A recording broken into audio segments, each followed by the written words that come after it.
আমি গাড়ি রেখে গেছি, আবার 5টার সময় আমি উঠে এখানে আসছি। আমিন বাজার থেকে এই পর্যন্ত সমস্ত পাম্প বন্ধ। এত ক্রাইসিস যাইতেছে তেলের, একদিন দুই দিন পর পরই সিরিয়ালে থাকতে হয়।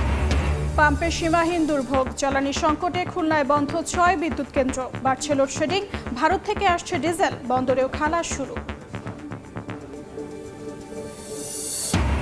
দেশের ব্যাংক খাতে মূলধন ঘাটতি কমাতে সহায়তা দিতে আগ্রহী আইএফসি, যুক্তরাষ্ট্রের বৈঠক শেষে অর্থমন্ত্রী, বন্ধ প্রকল্প চালু করতে পাশে থাকার আশ্বাস। কমেনি হামের প্রকোপ, আক্রান্ত ছাড়ালো 19,000, সুস্থ হয়ে বাড়ি ফিরে ফের অসুস্থ হচ্ছে অনেক শিশু, পুরোপুরি নিরাময়ের পর হাসপাতাল ছাড়ার পরামর্শ। অবৈধভাবে সাগর পথে মালয়েশিয়ার উদ্দেশ্যে যাত্রা, খাবার নিয়ে দ্বন্দ্বে 33 জনকে হত্যা, ট্রলার উল্টেও অনেকের মৃত্যু, বেঁচে ফেরাদের বিভীষিকাময় বর্ণনা। এবং ইরান যুক্তরাষ্ট্রকে আলোচনায় ফেরাতে তেহরানে পাকিস্তানের সেনাপ্রধান, আরাকচির সঙ্গে রুদ্ধদ্বার বৈঠক, হরমুজ প্রণালী খুলে দেওয়ার আহ্বান চীনের।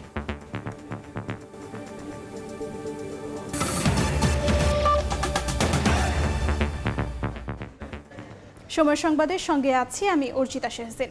জ্বালানি তেলের জন্য পাম্পের সামনে যানবাহনের দীর্ঘ অপেক্ষা, গরমের মধ্যে ঘন্টার পর ঘন্টা লাইনে দাঁড়িয়ে দুর্ভোগ বাড়ছে কয়েক গুণ।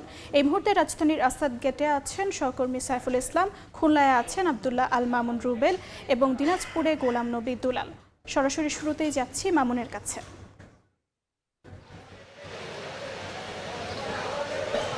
খুলনায় কিন্তু সকাল থেকে আমরা দেখছি নগরীর বিভিন্ন যে পেট্রোল পাম্প রয়েছে সেখানে কিন্তু যে যারা আসলে তেল সংগ্রহ করতে আসছেন তাদের দীর্ঘ লাইন আসলে আমরা দেখতে পাচ্ছি। এবং এই জায়গাটিতে অর্থাৎ খুলনা নগরের পাওয়ার হাউস মোড়ের যে পাম্প, সেই পাম্পটিতে কিন্তু সকাল 7টা থেকে আমরা দেখেছি মোটরসাইকেল এবং বিভিন্ন অন্যান্য যে বাহন রয়েছে, বিশেষ করে প্রাইভেট কারের লম্বা লাইন ছিল। তবে এই পাম্পটিতে তেল দেওয়া শুরু হয়েছে সকাল 11:30টার পর থেকে। এখানকার ভুক্তভোগীরা তারা আসলে বলছেন প্রায় 4 থেকে 5 ঘন্টা অনেকে কিন্তু দীর্ঘ লাইনে এই তীব্র রোদ উপেক্ষা করে আসলে দাঁড়িয়ে আছেন, কেউ কেউ আসলে ছাতা মাথায় দিয়ে দাঁড়িয়ে আছেন। এবং এই পাম্পে আসার পর পাম্প থেকে কিন্তু আসলে তারা নির্দিষ্ট পরিমাণ যে তেল পাবেন সেই নিশ্চয়তা পাচ্ছেন না।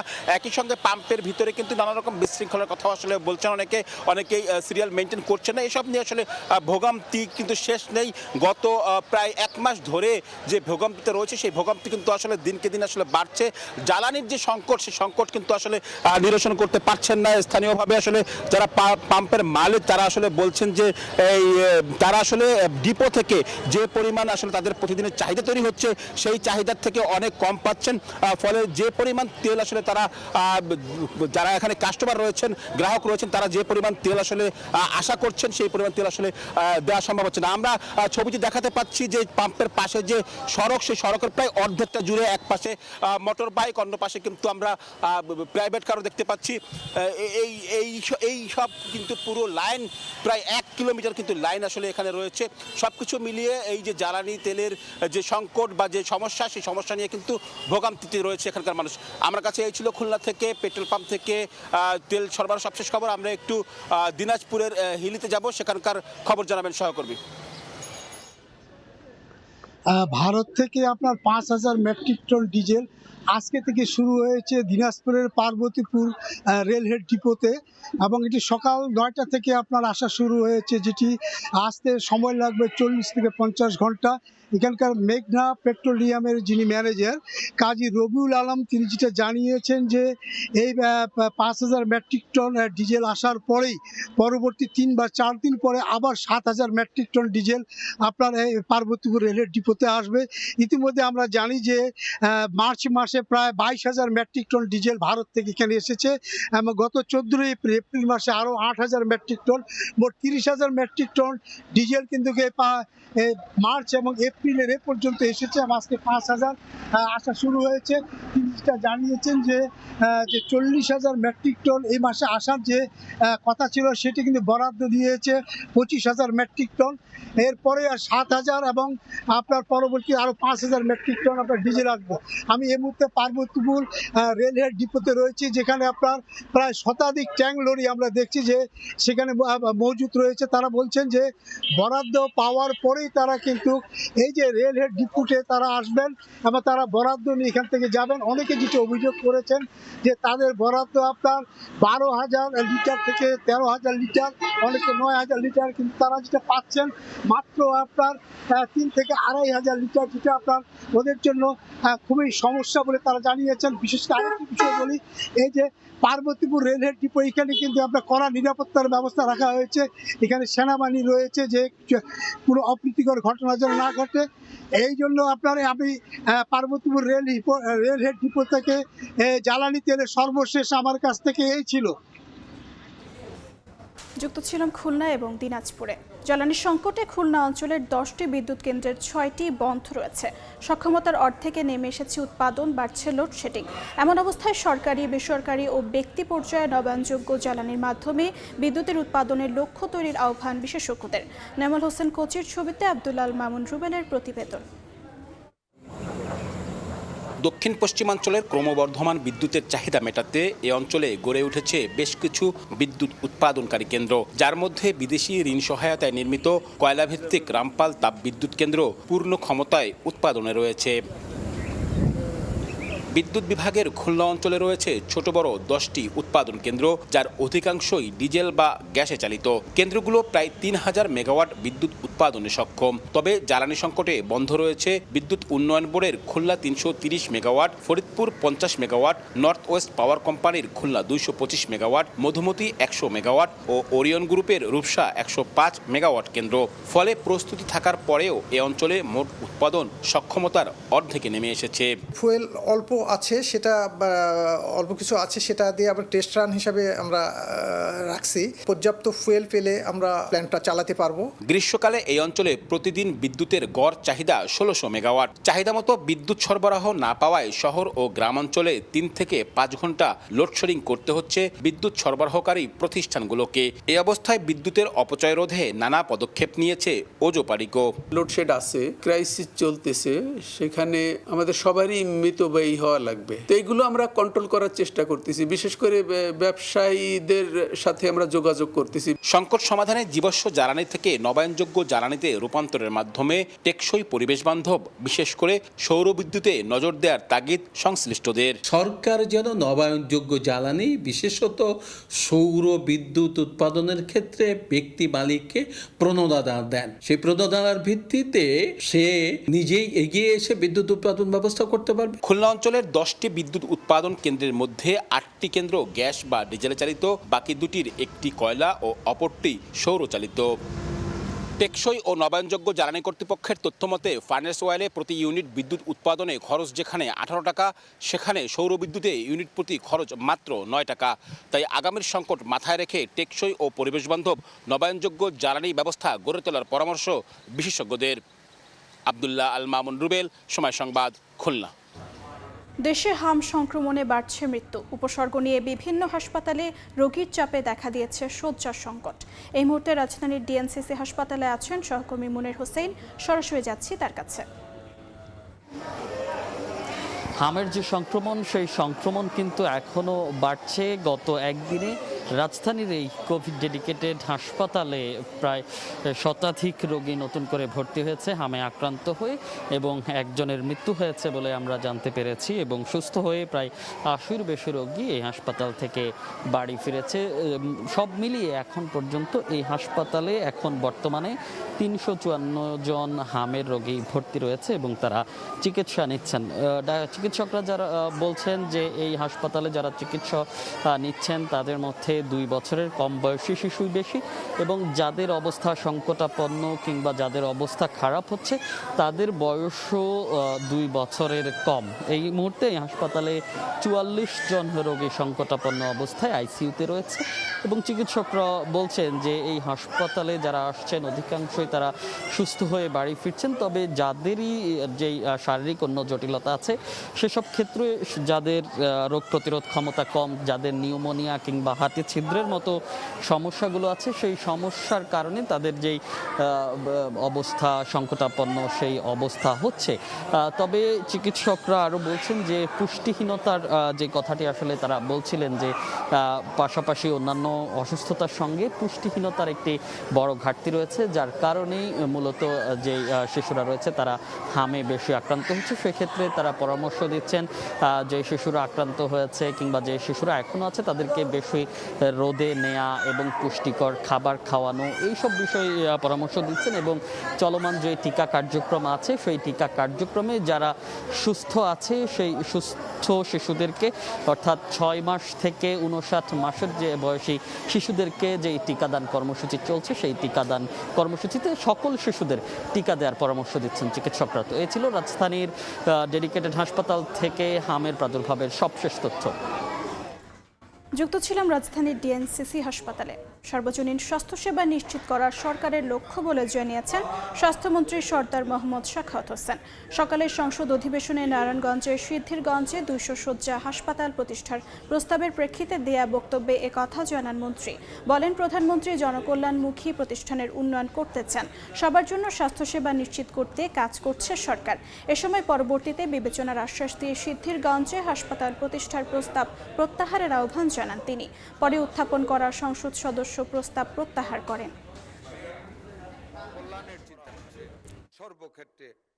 সময় সংবাদে আরও থাকছে।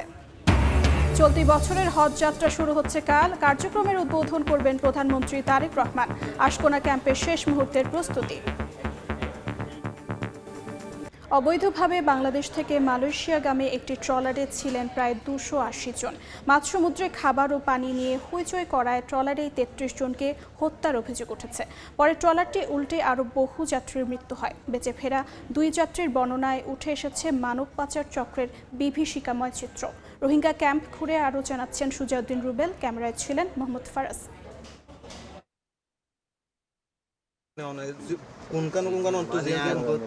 কক্সবাজারের উখিয়া ক্যাম্পের রফিকুল ইসলাম। টেকনাফে কাজের প্রলোভনে নিয়ে গুদামে আটকে চালানো হয় নির্যাতন। পরে রাতের আঁধারে ট্রলারে করে নেওয়া হয় মাঝ সমুদ্রে।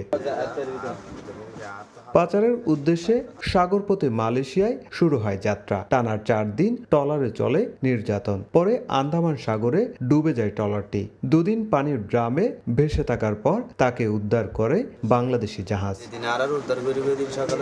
ক্যাম্পে ফিরেও সেই ভয়াবহ স্মৃতি ভুলতে পারছেন না রফিকুল। ট্রলারে থাকা অন্যান্যদের কি পরিণতি হয়েছে তুলে ধরেন সেই অভিজ্ঞতা।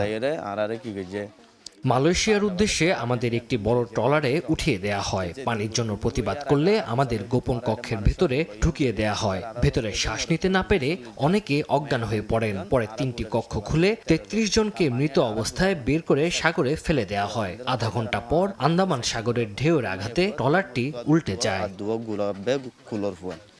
বেঁচে ফেরা আরেকজন উখিয়া ক্যাম্পের রাহেলা বেগম। কাঠের টুকরো ধরে বেশি থেকে প্রাণে বাঁচেন তিনি। 8 এপ্রিল ট্রলারটি ডুবে যায়। 2 দিন 1 রাত সাগরের পানিতে ভেসেছিলাম। দীর্ঘ সময় সাগরে ভাসতে ভাসতে একটি কাঠের টুকরো আঁকড়ে ধরেছিলাম, কিন্তু এক পর্যায়ে সেটিও উল্টে যায়। জ্ঞান ফিরে দেখি জাহাজে আমি।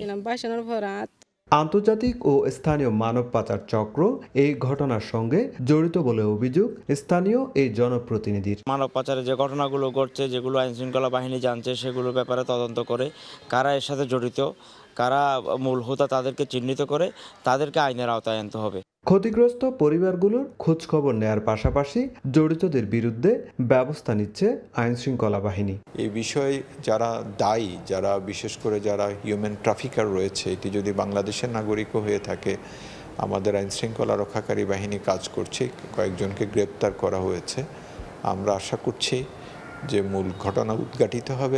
গেল 8 এপ্রিল আন্দামান দ্বীপপুঞ্জের কাছে 280 জনকে নিয়ে ট্রলারটি ডুবে যায়। এদের মধ্যে 9 জনকে উদ্ধার করে কোস্টগার্ড। সুজাউদ্দিন রুবেল, সময় সংবাদ, কক্সবাজার। আশকোনা ক্যাম্পে হজ কার্যক্রমের উদ্বোধন করবেন ধর্মমন্ত্রী কাজী শাহ মোফাজ্জল হোসেন। এই মুহূর্তে সেখানে আছেন সহকর্মী শাহিন আলম। সরাসরি যাচ্ছি তার কাছে। আল্লাহর একান্ত সন্তুষ্টি অর্জনের জন্য বিশ্বের নানা প্রান্ত থেকে সৌদি আরব যাবেন হজযাত্রীরা। বাংলাদেশ থেকেও আগামীকাল এই হজ যাত্রা শুরু হবে। প্রথম দিনের হজ যাত্রায় আগামীকাল রাত 12:30টায় 419 জন যাত্রী প্রথম ফ্লাইটে সৌদি আরব যাবেন আল্লাহর ঘর তাওয়াফ করার জন্য। এই যাত্রার উদ্বোধন করবেন প্রধানমন্ত্রী তারেক রহমান। রাত 12:30টা নাগাদ এই প্রথম ফ্লাইটটি উড্ডয়ন করবেন। তার একদিন আগেই আশকোনার যে হজ ক্যাম্প রয়েছে এখানে সর্বশেষ মুহূর্তের প্রস্তুতি এখানে চলছে। ধোয়া মোছা করে ঝা চকচকে করা হচ্ছে এবং এখানকার যে সামগ্রিক প্রস্তুতি সেটি অনেকটাই সম্পূর্ণ হয়েছে। এবারের হজযাত্রায় অন্তত ৭৮,০০০-এর বেশি হজযাত্রী এবার সৌদি আরব যাবেন, হজ পালন করবেন। তাদের মধ্যে বেসরকারি ব্যবস্থাপনায় বেশিরভাগ যাত্রীরা যাবেন, যার মধ্যে ৭২,০০০-এর বেশি যাত্রী তারা বেসরকারি ব্যবস্থাপনায় যাবেন। অন্তত ৪,০০০-এর কিছু সংখ্যক যাত্রী তারা সরকারি ব্যবস্থাপনায় হজযাত্রায় অংশগ্রহণ করবেন।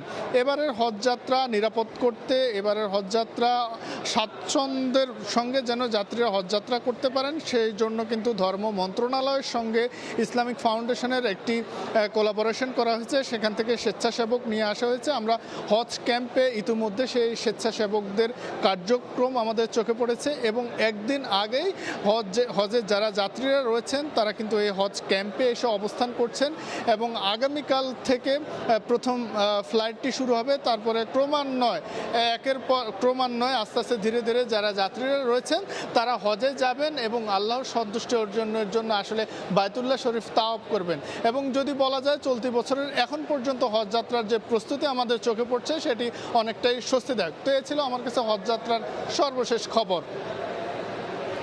যুক্ত ছিলাম আশকোনা ক্যাম্পে। সময় সংবাদে আরও থাকছে। অ্যালিয়েন্স অ্যারেনায় মাদ্রিদের করণ পতন গোল উৎসবের রাতে কামারভিঙ্গার লাল কার্ডে কপাল পুড়ল মাদ্রিদিস্তার। ৪-৩ গোলের জয় ইউসিএল সেমিতে বায়ার্ন মিউনিখ। এবার বাণিজ্যের সংবাদ।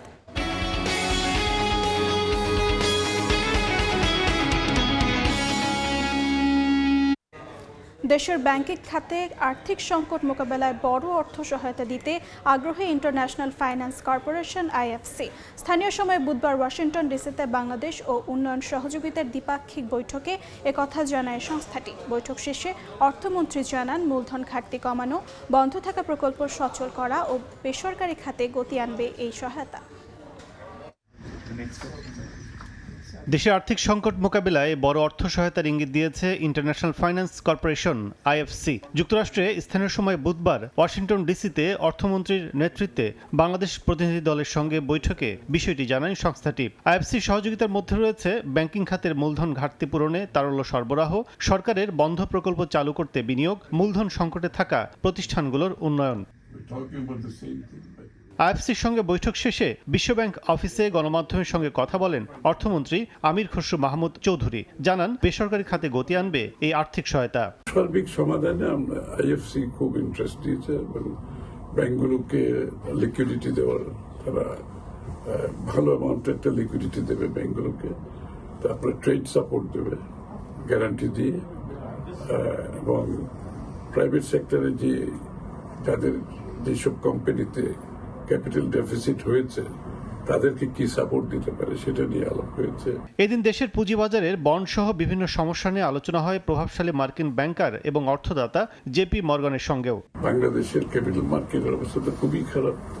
এখানে আমাদের নতুন নতুন প্রোডাক্ট আনতে হবে, ইনক্লুডিং বন্ড সহ।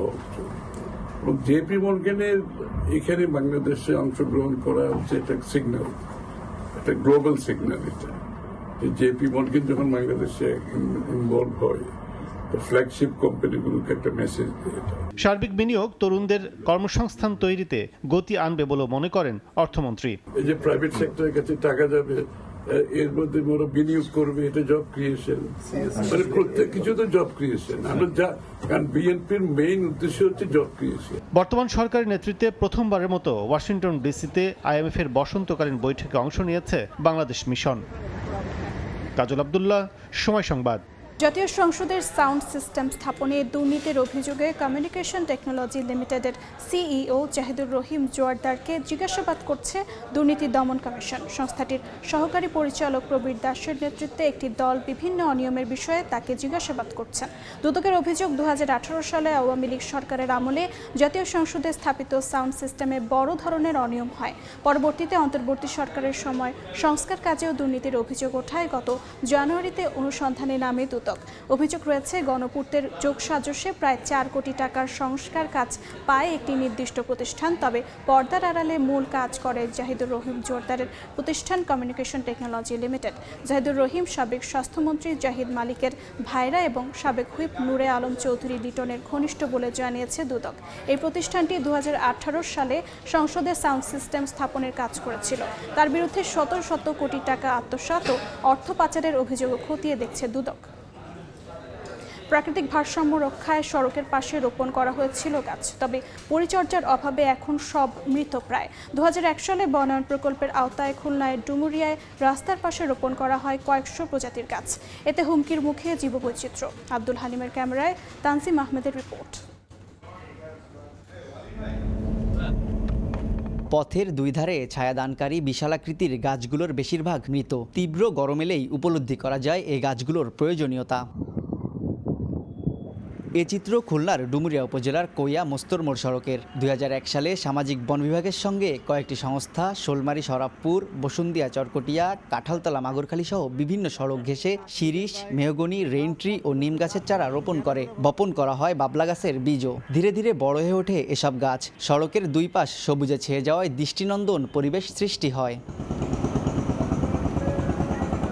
তবে লাক্ষা পোকার আক্রমণে ধীরে ধীরে মরে যাচ্ছে গাছগুলো। পরিবেশবাদীদের অভিযোগ, এসব পোকা থেকে এক ধরনের রং তৈরি হয় যা বিক্রির সঙ্গে জড়িত একটি চক্র। তারাই পোকা সংগ্রহের নামে প্রশাসনের চোখ ফাঁকি দিয়ে কেটে ফেলে ডাল। গাছগুলো নষ্ট হয়, ক্ষতিগ্রস্ত হচ্ছে প্রকৃতি ও জীববৈচিত্র্য।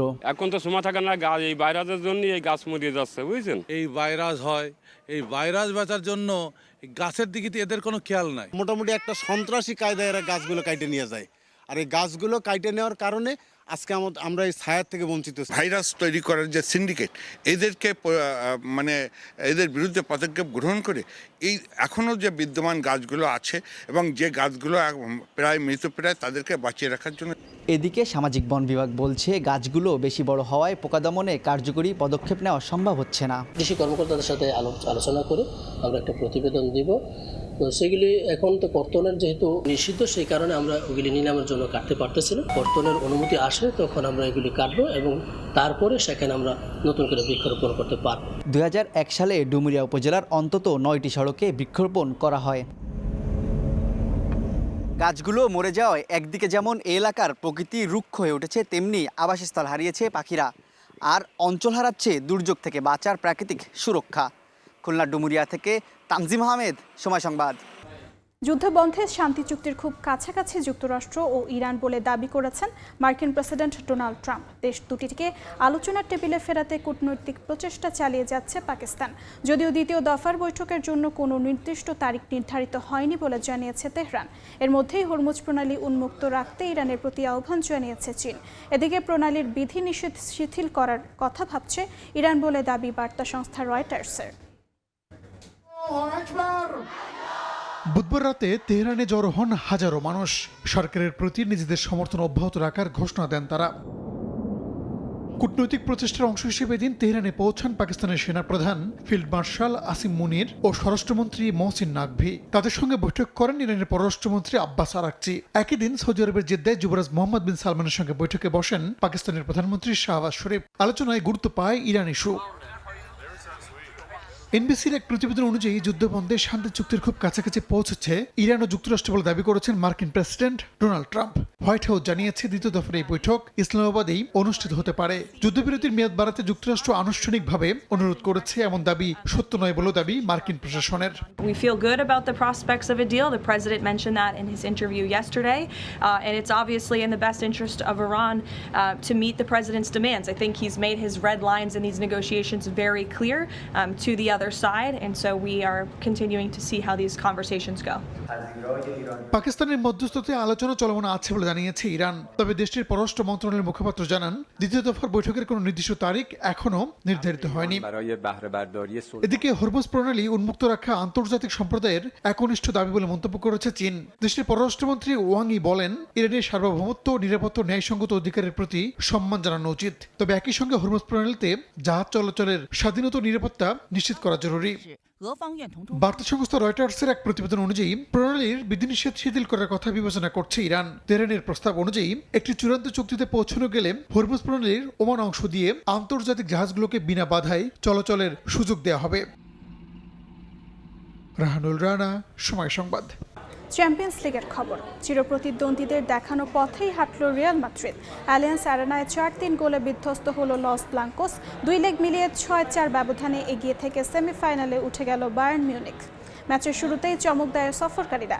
আর্দা গুলার ম্যাজিকে এগিয়ে যায় রিয়াল মাদ্রিদ, কিন্তু 5 মিনিটেই সমতায় ফেরে বায়ার্ন। স্কোর করেন আলেকজান্ডার পাভলোভিচ। 29 মিনিটে আবারও লিড নেয় মাদ্রিদ। এ দফাতে স্কোর করেন আর্দা গুলার, কিন্তু 7 মিনিটের মধ্যেই দলকে সমতায় ফেরান হ্যারি কেইন। বিরতিতে যাওয়ার আগে সফরকারীদের আরও একবার লিড এনে দেন এমবাপ্পে, কিন্তু ফিরে এসে লাল কার্ড দেখে সতীর্থদের সব চেষ্টা ব্যর্থ করেন কামাভিঙ্গা। 10 জনের রিয়ালকে চেপে ধরে বায়ার্ন। 89 মিনিটে লুইস ডিয়াজ এবং যোগ করার সময় মিকাল আলিসের গোলে সেমিফাইনালে টিকিট কাটে স্বাগতিকরা।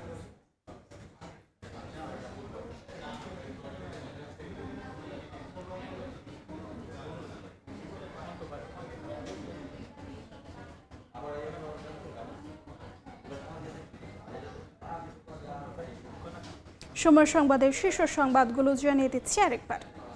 আমি গাড়ি রাখি গেছি, আবার 5টার সময় উঠে এখানে আসছে। আমিন বাজার থেকে এই পর্যন্ত সমস্ত পাম্প বন্ধ। এত ক্রাইসিস যাইতেছে তেলের, একদিন 2 দিন পর পরই সিরিয়ালে থাকতে হয়। পাম্পে সীমাহীন দুর্ভোগ, জ্বালানি সংকটে খুলনায় বন্ধ 6 বিদ্যুৎ কেন্দ্র।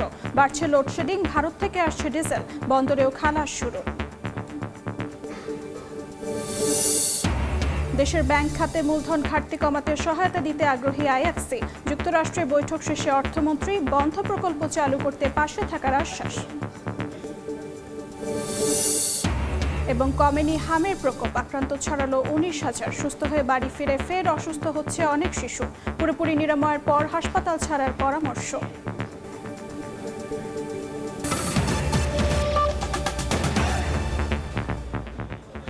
এই ছিল দুপুর 12টার সময় সংবাদে। এরপর খেলার সময়ের সঙ্গে থাকবেন সাজিদ মোস্তাহিদ। ধন্যবাদ অর্জিতা। খেলার সময় না আসছে কিছুক্ষণ পর, সঙ্গে থাকুন সময়ের।